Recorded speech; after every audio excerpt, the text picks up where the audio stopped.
Hey guys, what's up? In this short tutorial, I'm going to teach you how you can send larger video files via Dropbox to your contacts on Dropbox. So let's get started. So head over to dropbox.com, log into your account, and here on your home feed, click on that plus icon here in the top left corner. And from the drop-down menu, select upload and decide whether you'd like to upload an entire folder or a single file. So I will go with a video file for demonstration purposes. Next, locate the video file on your computer or on your device. Now, for demonstration purposes, I'm going to upload a pretty large video file of 132 MB. So let me do that really quickly. Wait for the upload process to be finished here in the bottom right corner.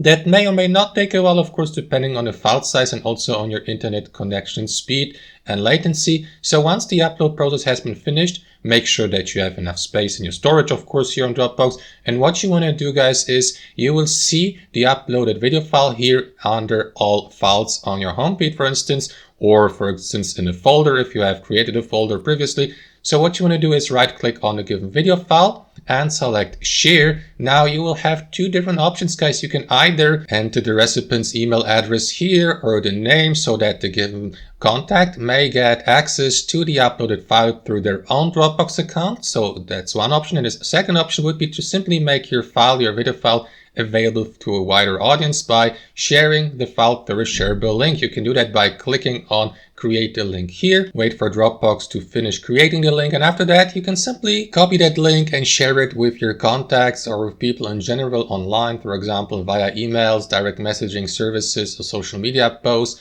And also, guys, you can assign permissions to the uploaded file, like for instance if you'd like to give people the permission to either view or to edit the uploaded file. It's totally up to you. You can assign permissions here in the settings. So guys, that's basically it. Thanks for watching and have a wonderful day.